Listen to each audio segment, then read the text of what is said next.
धर्म स्नेही आप सभी भव्य आत्माएं, आज चलते हैं अपन सभी समय में थोड़ा सा पीछे,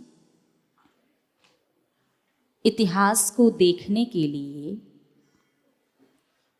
कि हमारे जैन धर्म में अनेकानेक महान आचार्य हुए हैं, लेकिन 15वीं शताब्दी के बाद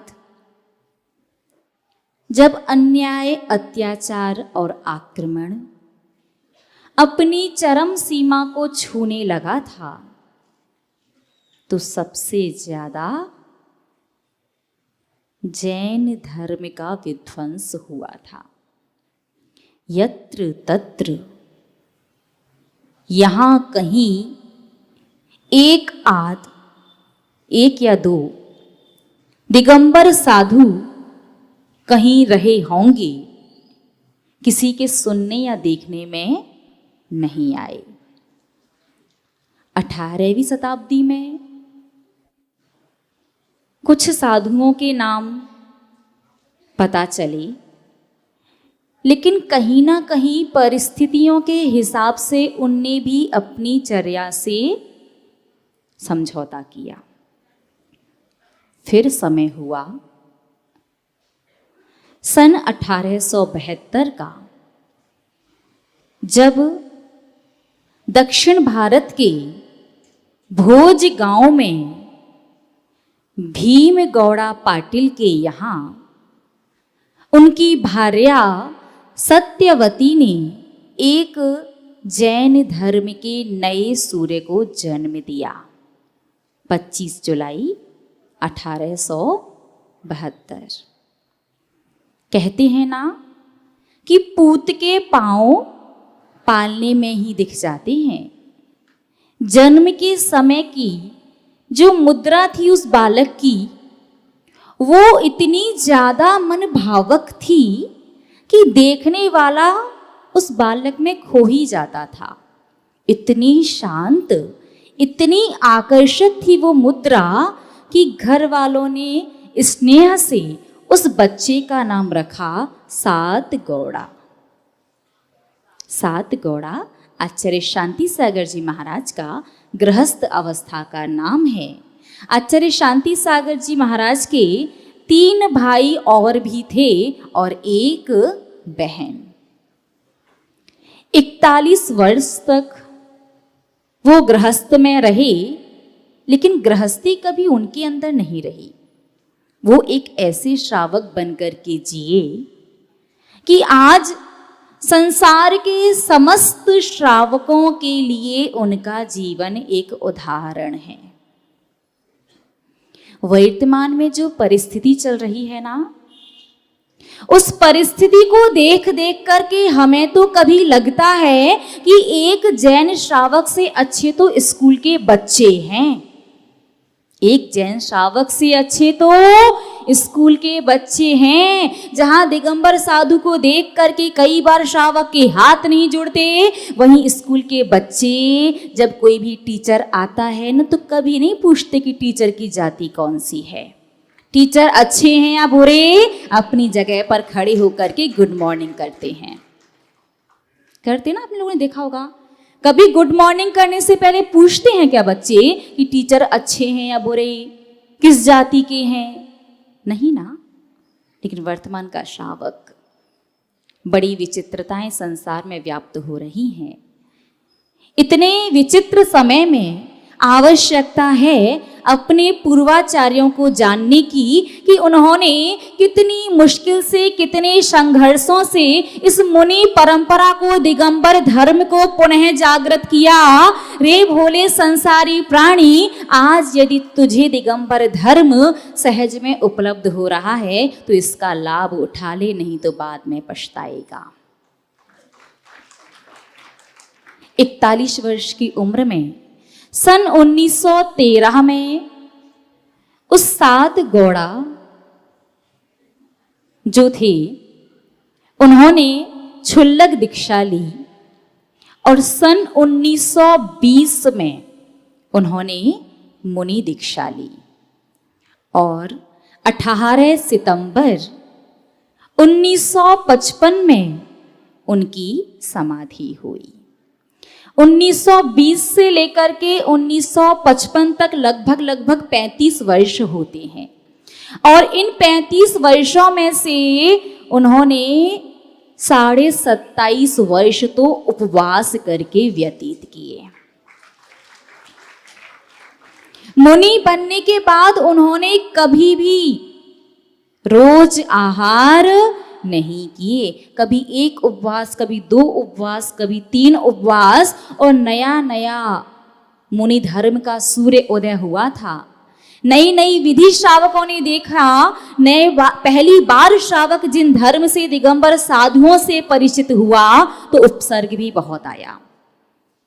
जब आचार्य शांति सागर जी की मुनि दीक्षा हुई थी, दक्षिण भारत में गुफा में बैठ करके वो साधना कर रहे थे, एक बड़ा ही विशाल सर्प आया, 2-3 घंटे उनके शरीर पर खेलता रहा, चला गया।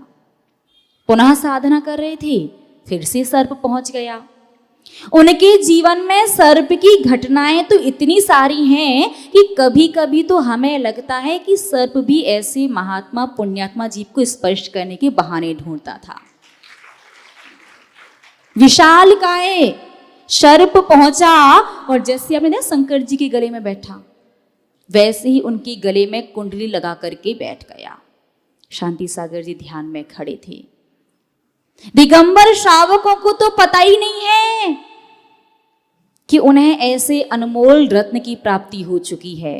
वो तो भला हो उस समय के अखबार वालों का कि उन्हें पता चल गया कि दक्षिण भारत की गुफाओं में कोई जैन साधु साधना कर रहे हैं, और न्यूज़पेपर वाले जब पहुंचे उस समय यही दृश्य था कि शांति सागर जी शांत मुद्रा में खड़े हुए थे और वो सर्प आराम से उनके गर्दन पर लिपटा हुआ था, खेल रहा था। उस समय उन्होंने उस दृश्य को कैप्चर कर लिया और जब वो चित्र अखबार में प्रकाशित हुआ तब जैन समाज को पता चला कि उन्हें ऐसे रत्न की प्राप्ति हो चुकी है। कैकड़ों का, चींटियों का, विक्षिप्त मनुष्यों का, विरोधियों का और अनेकानेक सर्पों का और यहाँ तक कि शेर का, शेर से कई बार आमना सामना हुआ, लेकिन कभी भी किसी भी जीव ने उपसर्ग तो किया लेकिन शांति सागर जी को विचलित नहीं कर पाया। आप सोचिए, एक दिन उनके जीवन में ऐसा आया था जब वो जंगल में एक मंदिर में ध्यान साधना के लिए बैठ गए। शाम के समय सामयिक करने के लिए बैठे और नियम लिया कि कल प्रातः काल से पहले यहाँ से नहीं उठेंगे। श्रावक आए, भगवान की आरती की और आरती के समय 2-4 बूंदें नीचे गिर गईं। श्रावक तो आरती करके चला गया, लेकिन उस घी की गंध से अनेकानेक चींटियां वहां पहुंच गईं और वो सारी चींटियां शांति सागर जी के पूरे शरीर से ऐसे चिपट गईं जैसे गुड़ की ढेली हो। इतना काटा, इतना काटा। आप उनकी समता की कल्पना करो। आज से 100 साल पहले की बात है। बस आपको तो एक मच्छर काट के उड़ भी जाए तो 2-4 मिनट तक उस मच्छर को ही कोसते रहते हैं। कहाँ से आ गया, कैसा आ गया, काट गया, परेशान कर गया। चींटियाँ काटती रहीं और इतना काटा चींटियों ने कि खून की धारा मंदिर से होते हुए बाहर सीढ़ियों तक पहुँच गई। और शांति सागर जी महाराज जैसी मुद्रा में बैठे थे वैसे ही बैठे रहे, रंच मात्र भी हिले नहीं, क्योंकि यदि हिलते तो चींटियां मर जाती। जीव रक्षा की ऐसी उत्कृष्ट भावना थी उनकी। एक और विशेष घटना मुझे याद आ रही है। सन 1920 का मुनि अवस्था का पहला चातुर्मास उन्होंने दक्षिण भारत में किया। उसके बाद वो ऐसे पहले साधु थे कि 500 वर्षों में कोई दिगंबर साधु निर्बाध रूप से सम्मित शिखर जी की यात्रा करने गया। उत्तर भारत में दिगंबर साधु नहीं थे। उत्तर भारत को मिले एक ऐसे व्यक्ति या ऐसा व्यक्तित्व जो धर्म का ज्ञानी तो बहुत था, लेकिन मुनि धर्म का कट्टर विरोधी। धर्म को मानता है, स्वाध्याय जिसके लिए सब कुछ होता है, ऐसा व्यक्तित्व उत्तर भारत में था।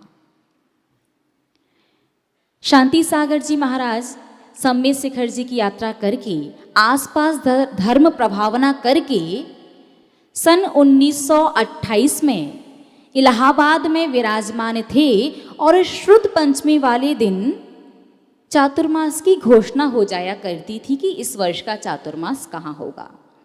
बहुत सारी जगह के श्रावक आई थे।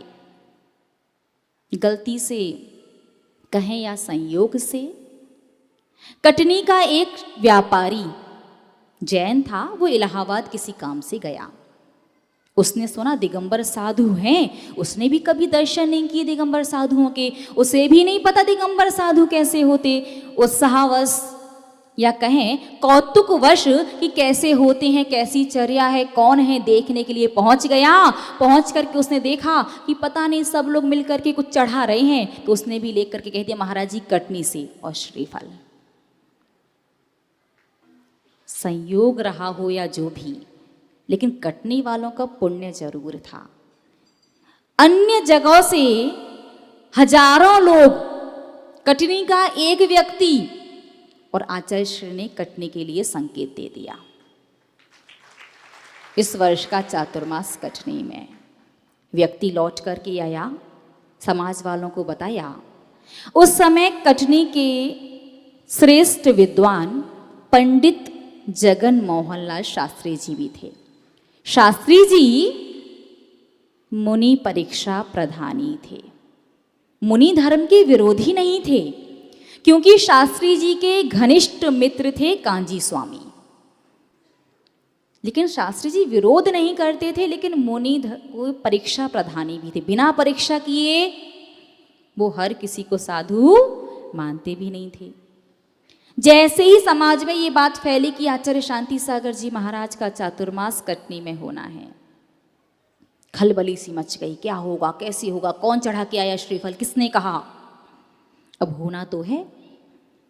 समाज ने मीटिंग वगैरह की, समाज ने बुलाया पंडित जगन मोहन लाल शास्त्री को, पंडित जी गायब। तो समाज वालों को लगा शायद पंडित जी की प्रभावना उस समय बहुत अच्छी थी। उस समय पंडित जगन मोहन लाल शास्त्री की प्रभावना ऐसी थी कि अजमेर की जो दरगाह है ना, प्रसिद्ध दरगाह, उस पर वो जैन धर्म का प्रवचन करके आए थे 5000 मुसलमानों के बीच में।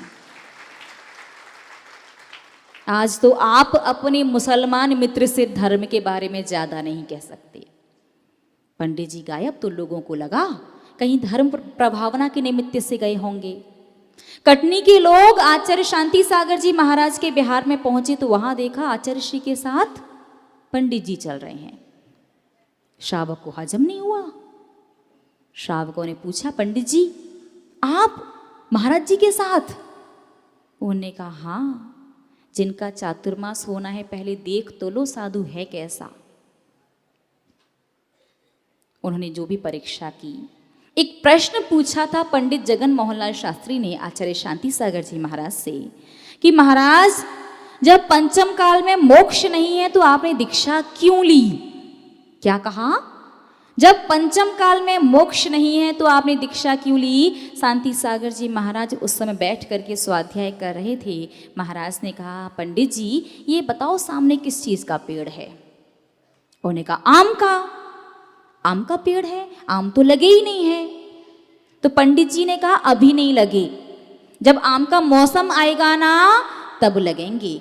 तो आचार्य शांति सागर जी ने कहा अभी आम नहीं लगे तो पेड़ को काट दो, जब आम का मौसम आएगा तब लगा लेना। तो उन्होंने कहा नहीं महाराज जब मौसम आएगा तो इसी पेड़ पर तो आम लगेंगे। तो शांति सागर जी ने कहा यही तो मैं कह रहा हूं, अभी मोक्ष का मौसम नहीं आया है, जब मौसम आएगा तो मुनि धर्म रूपी वृक्ष पर ही मोक्ष का फल लगेगा। और ये प्रसंग ऐसा रहा कि पंडित जगन मोहन लाल शास्त्री आचार्य शांति सागर के उत्तर भारत के प्रथम शिष्य बन गए।